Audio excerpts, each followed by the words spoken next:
একটা গাছ 1 বিঘে জমির সমান। ভিডিওর শুরুতে এই কথাটা কেন বললাম, ভিডিওটা দেখতে থাকো, অবশ্যই বুঝতে পারবে। আজকে সারাদিনে কাজকর্ম কি করছি না করছি সব কিছুই তোমাদের সঙ্গে শেয়ার করব। শুভ সকাল বন্ধুরা, আশা করছি তোমরা সকলে ভালো আছো আর আমিও ভালো আছি।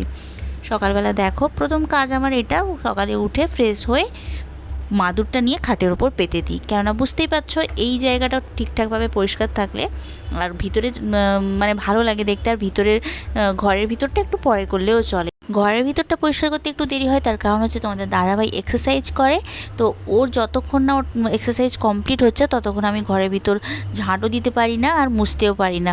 আর এদিকে একটু নিজের মতন একার মতন করে একটু বসতে এইরকম মানে কিছু ভাবতে আমার মানে অনেক ছোট থেকেই ভালো লাগে। তো এইটা যখন সময় পাই এরকম একটু বসে কিছু ভাবি, দেখি, ভালো লাগে। তারপরে দেখো ট্যাঙ্কিতে জল শেষ হয়ে গিয়েছিল, মোটরটা চালিয়ে খাওয়ার জলটা কিন্তু ধরে নিচ্ছি। এদিকে ট্যাঙ্কিটাও ভর্তি হয়ে যাবে, কেননা সব সময় তো আর মোটরটা চালানো হয় না। একবার ট্যাঙ্কি ভর্তি করলে হয়তো সারাদিন কেটে যাচ্ছে, কিংবা হয়তো সকালে ভর্তি করলে বিকেলের দিকে শেষ হয়ে যাচ্ছে, তখন কিন্তু আবার খাওয়ার জলটা আগে থেকে না ধরলে অসুবিধা হবে। আর এদিকে দেখো আমার সুন্দর রান্নাঘরের পর্দাগুলো আমি সরিয়ে দিচ্ছি। তো প্রত্যেক দিন এই কাজটা থাকে, পর্দাগুলো এরকম রাতে ঘুমানোর সময় দিয়ে দিই। রাতে নয়, সন্ধেবেলায় দিয়ে দিই, কেননা এই পিছনের দিকটা, বাড়ির পিছনের দিকটা না অনেকটাই অন্ধকার। এদিকে মানে আমার বাড়ির পিছনে কোনো কারোর বাড়ি নেই, তো একা যখন রাতে রান্না করি না, অনেকটা মানে পর্দাটা না দেওয়া থাকলে ভয় পাবো, সেই কারণে দিয়ে রাখি। আর রান্না করলে অসুবিধেও হয়, গ্যাস জ্বালতে গেলে হাওয়াটা ঢুকে যায়। তারপরে ছেলের জন্য এদিকে নিয়ে নেবো একটু থানকুনি পাতা। তো দেখো এখানে কিছুদিন আগে এই জায়গাটায় থানকুনি পাতা কিছু লাগিয়ে দিয়েছিলাম, আর প্রত্যেক দিন জল দিচ্ছি, তো সেই কারণে বেশ থানকুনি পাতাগুলো সুন্দর হয়ে গেছে। থানকুনি পাতাটা ধুয়ে ছেলেকে দিয়েও দিয়েছি, তারপরে দিয়ে দিচ্ছি ঝাঁট। আর এই জায়গাটা না ঝাড় দেওয়াটা খুব কষ্ট হয়, কিন্তু কি করব, যতটুকু জায়গা মানে ঝাড় দিলেই চলবে ততটুকু জায়গায় ঝাড় দিই, কেননা এদিক দিয়ে প্রায় সারাদিনে অনেক মানুষজনের যাওয়া আসা চলে। কেননা আমাদের পুকুর পাড়ে যেতে গেলে এই জায়গাটা দিয়েই সবাই যায়। প্রায় বলতে গেলে অনেকজন স্টুডেন্টরা পড়তে আসে, তো সকলে এদিক জায়গা দিয়ে যাওয়া হয়। একটু পরিষ্কার যদি না থাকে, আর গাছে তো এই সময় প্রচুর পরিমাণে পাতা পড়ছে, তো সেই কারণে এই জায়গাটা একটু ঝাড় দিয়ে দিচ্ছি। আর জায়গাটা মানে ঝাড় না দিলে সত্যি কথা বলতে হাঁটতেই পাতার উপর দিয়ে একদমই ভালো লাগে না। সকালের কাজকর্ম যত তাড়াতাড়ি শেষ করব ভাবি, কোনো দিনই শেষ করতে পারছি না। এদিকে ছেলের পরীক্ষা চলে এসছে, ভাবি যে একটু ও পড়ছে, ওর কাছে গিয়ে বসবো, কিন্তু না, সেই সময় আর করে উঠতে পারছি না। তো যাই হোক, মানে চোখে চোখে রাখি যে একদম কাজে বেরিয়ে পড়ে যে ও পড়ছে কি পড়ছে না দেখবো না, সেরকম নয়। মাঝে মাঝে হয়তো এরকম ঝাড় দিতে দিতেই ঝাড়াটা ফেলে দিয়ে পা হাতটা ধুয়ে একবার ঘরে চুপচাপ চলে যাই, দেখি ও পড়ছে কিনা। কোথায় যাচ্ছিস? পুকুর পাড়ে? কেন ঘুরতে? সকালবেলা কেউ ঘুরতে যায় নাকি? হ্যাঁ, এই যে ওর পিছনে চলে গেল বিড়ালটা, ও যেইখানে যাবে সেও তার সঙ্গে যাবে। অবশেষে ঘরটা ফাঁকা পেলাম, দেখো ঘরটা ঝাঁট দিলাম, তারপরে এখন মুছে নিয়েছি। ঘরের ভিতরটা মোছা হয়ে গেছে, এবার বারান্দাটা মুছছি। ঝাঁটটা না সকালেই দিয়ে দেওয়া যায়, কিন্তু কি বলো দেখি, আমি যদি ঘরটা মুছে দিই তাহলে তোমাদের দাদাভাইয়ের এক্সারসাইজ করতে অনেকটাই অসুবিধে হবে। ওর যেহেতু পায়ে ঠিকঠাকভাবে ব্যালেন্স নেই, তাহলে মানে কী হবে বলো দেখি, অনেক সময় মানে হয়তো পাটা কখনো হয়তো স্লিপ করলো, পড়ে গেল, অনেক কিছুই সমস্যা হতে পারে। তো যাই হোক, এখন আমি এই প্রত্যেক দিন এখন আমার এরকম কাজ শেষ হতে দেরি হয়ে যাচ্ছে। এদিকে রান্নাঘরটা মুছে নিচ্ছি, আর রান্নাঘরটা একবার মুছে নিয়েছি, তারপরে সেকেন্ডবার যে একটু জল জল থেকে গেছে মুছছি, সেটাই তোমাদের সঙ্গে শেয়ার করছি। আর এই রান্নাঘরটা মুছতে গেলে আমার অনেকটা সময় লাগে। একটা পুরোটাই মেঘলা হয়ে আছে, জানি না বৃষ্টি হবে কি হবে না। একটু আগে পুরোটা অন্ধকার হয়ে গিয়েছিল, মনে হচ্ছিলো এই বৃষ্টি পড়ে গেল, কিন্তু হঠাৎ করে আবার রোদ বেরিয়ে গেল, আবার এখন এরকম মেঘলা হয়ে গেছে। আর আমাদের এই দেখো বিড়ালটার দুষ্টুমি দেখো। আমি এসেছি ছাদে স্নান টান সেরে পুজো করতে, ঠাকুরের সমস্ত কিছু গুটিয়ে নিয়েছি, আর পুরো ক্যামেরায় না সব কিছু কেমন ধোঁয়া ধোঁয়া লাগছে, তো গুটিয়ে নিয়েছি। এবার পুজোটা করে নিব, আজকে বৃহস্পতিবার, তো চলো দেখতে থাকো।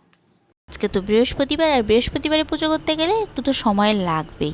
তো সমস্ত আম পল্লব ফুল সব কিছু তুলে নিয়ে চলে এসেছি। আর বৃহস্পতিবারেই ঠাকুরকে চন্দন সিঁদুর দিয়ে মানে পুজো দিই, যেটা প্রত্যেকের বাড়িতেই হয়ে থাকে, নতুন করে বলার কিছু নেই। আর ঠাকুরের সিঁদুরটা না ফুরিয়ে গেছে, তো মনে থাকে না জানো তো, মানে একদিন মনে করলে হয়তো তার পরের দিন ভুলে যাচ্ছি। তো দেখি পরের বারে গেলে বাজার থেকে ঠিকঠাকভাবে মনে করে নিয়ে আসবো। তো দেখো আমার পুজো করা কমপ্লিট হয়ে গেছে। আর ঠাকুরকে আজকে অন্য কিছু ভোগ দিতে পারিনি, নকুলদানা দিয়েই পুজো দিয়েছি। তো এরকমই হয় গো, নকুলদানা দিয়েই আমি পুজো দিই। সচরাচর সবসময় ফল দেওয়াটা আমার পক্ষে মানে থাকেই না বাড়িতে। আসতে চাই হচ্ছে 10টা মতন, মানে পুজো করবো করে মানে স্নান শেষ করে অনেক কাজ মধ্যেখানে পড়ে গেছিলো, সেই কারণে পুজোটা করতে একটু দেরি হয়ে গেল। 10টা বাজে। এখন আমি ছাদে আছি, নিচে যাব, তারপরে কি বলো দেখি ছেলের জন্য গরম জল বসাবো, চান করাবো ওকে, তারপরে স্কুলে ছাড়তে যাবো। তারপরে এসে আরও তো রান্নাবান্না আছে। তো চলো ভিডিওটা দেখতে থাকো, আশা করছি তোমাদের ভালো লাগবে। এই জানলাগুলো সব বন্ধ করে দিই, কেননা মেঘের ওই অবস্থা দেখে তো বুঝতেই পারছো কখন যে বৃষ্টি চলে আসবে তার কোনো ঠিক নেই। আর এই জানলাটায় না ছিটকিনি নেই, খুব জোরে যদি হাওয়া দিয়ে দাঁড়াও বলছি, খুব জোরে যদি হাওয়া দিয়ে মানে এই জানলাটার কথা বলছি, ওই জানলাটার কথা, আর খুব জোরে যদি হাওয়া দিয়ে বৃষ্টি হয়, মানে হাওয়াটা হয় ঝোড়ো হাওয়া হয়, তাহলে পুরো জানলাটা খুলে চলে আসে আর এদিকটা মানে জল হয়ে যায়। তো আমি সেরকম হওয়ার সুযোগ দিই না। এখানে আমাদের একটা দেখাচ্ছি, দাঁড়াও, দেখতে পাবেন অন্ধকারে, এই যে একটা প্লাই দাঁড় করানো আছে, দাঁড়াও পরে দেখিয়ে দিচ্ছি। তো প্লাইটা যে দাঁড় করানো আছে ওইটাকে এখানটা করে ঠেকিয়ে দিয়ে আর কি, মানে চাপ দিয়ে রেখে দিয়ে দিলে জানলাটা আর খোলে না। আপাতত কেটে যাচ্ছে, মানে মিস্ত্রি এনে সব কিছু ঠিক করতে হবে, অনেক ঠিক করার আছে। তো এই জানলাটাও, এই জানলাটাও এখন খোলা আছে, এটাও বন্ধ করে দিই। তো চলো, প্লাইটা দেখতে পাচ্ছ অনেকটা লম্বা, এই প্লাইটা এই যে এইখানটা এরকম করে জানলাটায় দাঁড় করিয়ে দিই, মানে ঠেকিয়ে দিই আর কি, যেটাকে বলে যে কাত করে।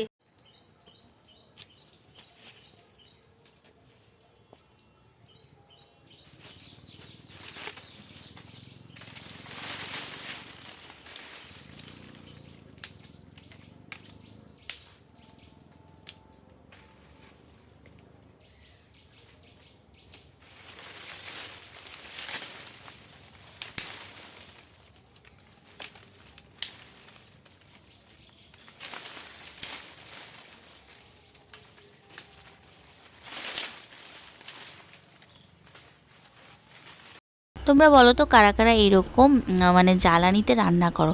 যদিও বা আমি আজকে রান্না বান্না কিছু করব না, গরম জলই করব। গরম জলের জন্যই আমার এখন বেশ জ্বালানি চলে যাচ্ছে এখন, মানে প্রত্যেক দিন শীত চলা থেকেই শীত যতদিন থেকে মানে শুরু হয়েছে 1 হাঁড়ি করে গরম জল করছি, অনেকটা মানে জ্বালানি চলে যাচ্ছে।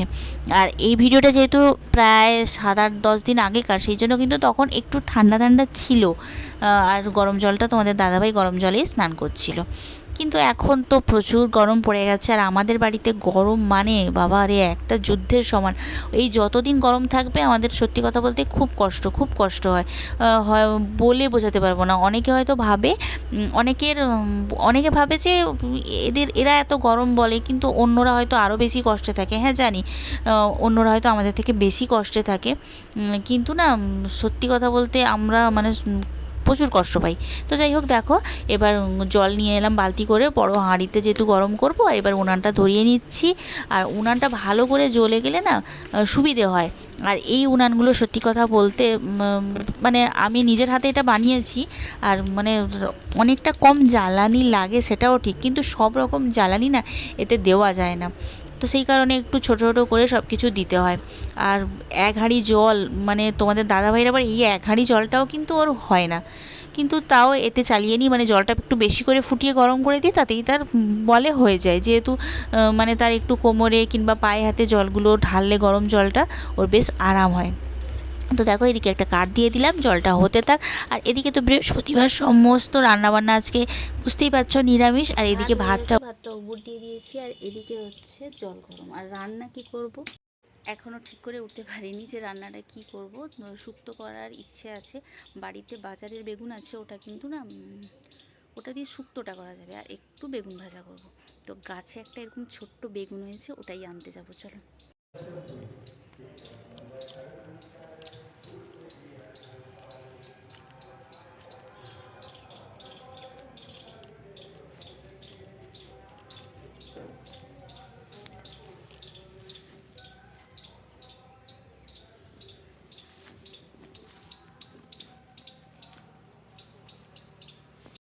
নিজের হাতে বাগানে যদি কিছু লাগানো যায় তার কিন্তু মজাটাই একদমই আলাদা। তো আগেও কিন্তু আমি অনেক গাছ লাগিয়েছি, তাতে ফলনও হয়েছে, সেটা নিয়ে বলবো না। কিন্তু কী বলো দেখি, তাতে কিন্তু তোমাদের দাদাভাইয়ের অনেকটা হেল্প করেছিল আমাকে। মানে ও হয়তো মাটিটা কুপিয়ে দিয়েছে, সব কিছু রেডি করেছে, আমি শুধুমাত্র গাছটা হয়তো লাগিয়ে দিয়েছি। কিন্তু এবারে কী বলো দেখি, পুরো বাগান পরিষ্কার করেছি, মাটি কুপিয়েছি, আর নিজের চারা এনে গাছগুলো লাগিয়েছি বাজার থেকে কিনে এনে। তো সেই কারণে না, তাতে যদি ফলন হয় সেই আনন্দটা কিন্তু অনেকটাই বেশি পাওয়া যায়। আর একটা ছোট একটা বেগুন হয়েছিল, সেটাই নিয়ে নিয়ে যাচ্ছি, তোমাদেরকে তো বললাম একটু আগে। আর বেগুনটা কিন্তু একদমই পোকা ছিল না, বেশ ভালো ছিল। আর আমার সঙ্গে তো এসছে আমাদের বিড়াল। তো এটা ভাজা করব, 2 পিস হবে, মধ্যিখান থেকে বেগুনটাকে ফাঁক করে দেবো, দিয়ে ভাজা করব। যেটা বলছিলাম, এটা মধ্যিখান থেকে ফাঁক করে দেবো, দিয়ে ভাজা করব আর শুক্তো রান্না করব। তো চলো ঝটপট করে নিই, এখন কিন্তু অনেক বেলা হয়ে গেছে, প্রায় 12টা 25 মতন বেজে গেছে। খাওয়া দাওয়া কমপ্লিট হয়ে গেছিলো, এবার স্নান টানও মানে বিকেলে স্নান করে নিয়েছি। আর বাইরে দেখো কতটা পরিমাণে এখন রোদটা উঠেছে, সকাল থেকে তো মোটামুটি মেঘলা ছিল। আর এখন আমি একটা কাজ করব, সেটা তোমাদের সঙ্গে শেয়ার করব। আমি তোমাদেরকে ভিডিওর শুরুতেই বলেছিলাম যে 1 বিঘে জমি আর একটা গাছ হচ্ছে সমান। তার কারণ হচ্ছে, আমি নারকেল গাছের কথা বলছি। আমাদের একটা নারকেল গাছ আছে, সত্যি কথা বলতে কতটা নারকেল হয় তাতে মানে বলতে পারবো না। মানে ওই গাছটা আমাদেরকে সত্যি কথা বলতে অনেকটাই, মানে আমরা একটা 1 বিঘে জমিতে যদি চাষ করে যেই টাকা উপার্জন করতে পারতাম, এই নারকেল গাছটা কিন্তু আমাদেরকে ততটাই দেয়। আর সত্যি কথা বলতে চাষ করতে গেলে খরচ হয়, ধান চাষ হোক যাই চাষ হোক, কিন্তু এই গাছটার পিছনে আমাদের সত্যি কথা বলতে একদমই খরচ করতে হয় না। মানে লক্ষ্মী গাছ বললেই চলে। মোটামুটি নারকেল, ডাব তো সবসময় নামানো হচ্ছে, বিক্রি হচ্ছে। আর নারকেল মানে এই 2 দিন আগে 2 কাঁধি নারকেল নামলো, তারপরে তো ডাবটা সবসময় বিক্রি হচ্ছে। তো আগেকার দিনে মানে বয়স্ক মানুষরা বলতেন আর কি, যে 1 বিঘে জমি আর একটা নারকেল গাছ থাকা কিন্তু সমান। আর একটা দুঃখের খবরও তোমাদেরকে বলি, আমাদের কিন্তু মানে 3টে নারকেল গাছ একসঙ্গে বাজ পড়ে মরে গেছে। মানে একসঙ্গে 3টে নারকেল গাছ মরে যাওয়া মানে বুঝতেই পারছো কতটা, মানে 3 বিঘে জমি আমাদের নষ্ট হয়ে গেছে। তো যাই হোক বন্ধুরা, এখন আমি এইটা নারকেলগুলোকে এক জায়গায় তুলে নিচ্ছি। আমি নারকেল তেল বানাবো বলে এই নারকেলগুলো ছাড়ালাম, কিন্তু জানি না এই নারকেল তেলের ভিডিওটা তোমাদের সঙ্গে শেয়ার করতে পারবো কি না, এখনও মানে বুঝে উঠতে পারছি না। তো চলো এটা রেখে দিই, আজকে কিন্তু নারকেল তেল বানাবো না, 2 দিন মতন দেরি হবে। তো চলো পরের ভিডিওতে দেখা হচ্ছে, তোমরা খুব খুব ভালো থেকো, সুস্থ থেকো।